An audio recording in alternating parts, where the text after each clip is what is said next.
Hello friends, welcome to Learning Web. ইতিমধ্যে বিটিআৰৰ যে গ্ৰেড 3 লেভেলৰ ৰিজাল্ট আছিল সেই ৰিজাল্টটো পাবলিশ হৈছে এটো ৰিটেন এক্সামৰ ৰিজাল্ট হয়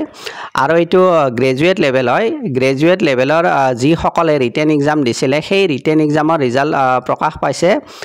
আপোনালোকৰ নেক্সট কি হ'ব ভাইভা স্কিল টেষ্ট বা কম্পিউটাৰ টেষ্ট যাৰ যি আছে সেইবোৰ লোৱা হ'ব আৰু তাৰে বাবে নটিফিকেশন অতি সোনকালে দিয়া হ'ব বৰ্তমানলৈকে দিয়া নাই আৰু মই নটিফিকেশন পালে আপোনালোকক জনাই দিম আৰু এই যে ৰিজাল্ট শীটখন আছে এই ৰিজাল্ট শীটখন এতিয়ালৈ ওয়েবসাইটত অহা নাই এইখন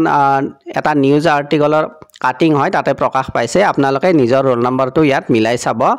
আৰু আপোনালোকে কি কৰিব ভিডিওটো স্ক্ৰিনশ্বট মাৰিও আপোনালোকে ৰোল নম্বৰটো মিলাই চাব পাৰে বা পোষ্ট কৰি ল'ব যেনেকৈ পাৰে আৰু লগতে মই আৰু এটা কথা কৈ দিও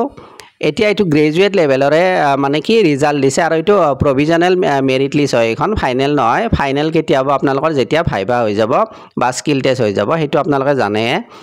এতিয়া আপোনালোকৰ এইচএস লেভেলৰ আৰু গ্ৰেড 4 লেভেলৰ ৰিজাল্ট বাকি থাকিল এতিয়া সেই ৰিজাল্টটো কেতিয়া দিব এতিয়া মই গম পোৱা মতে যে প্ৰমোদ বড়ো ডাঙৰীয়া কৈছে যে 2 এদিনৰ ভিতৰত সেইখিনি ৰিজাল্ট প্ৰকাশ পাব মই তেনেকৈ গম পাইছো আৰু খুব সম্ভৱ দিব যেহেতু আজি এই ৰিজাল্টটো পাবলিশ কৰিছে সেই ৰিজাল্ট সমূহ যিবোৰ পেন্ডিং আছে সেই ৰিজাল্ট সমূহ তেখেত সকলে পাবলিশ কৰিব আৰু ইয়াৰে লগতে এটা কথা কৈ দিও যি সকলে মানে টেটৰ এলপিইউপিৰ ৰিজাল্টৰ বাবে ৰখি আছিল মই আজি ৰাতিপুৱাৰে পৰা ওয়েবসাইট ভিজিট কৰি আছো কিন্তু ওয়েবসাইট পেজটো খোল হোৱা নাই খুব সম্ভৱ তাতে কিবা আপডেট হৈ আছে এতিয়া কি আপডেট হৈ আছে হেতুটো ক'ব নোৱাৰি কিন্তু হয়তো টেটৰ ৰিজাল্ট দিব নেকি তেনেকুৱা এটা অনুমান হয় কাৰণ ওয়েবসাইটটো ৰাতিপুৱাৰে পৰা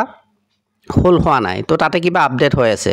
জানক আমি সকলোৱে পজিটিভে থাকিব লাগিব আৰু মই বাকি যিবোৰ মানে ইনফৰমেশন পাও আপোনালোকক জনাই দিম যেতিয়াই পাও আপোনালোকে চেনেলটো প্লিজ সাবস্ক্ৰাইব কৰিব আৰু যদি ভাল লাগিছে ইনফৰমেশনটো আপোনালোকে লাইক কৰিব আৰু যিমান পাৰে শেয়াৰ কৰিব তো আজি ইমানেই আছিল থ্যাংক ইউ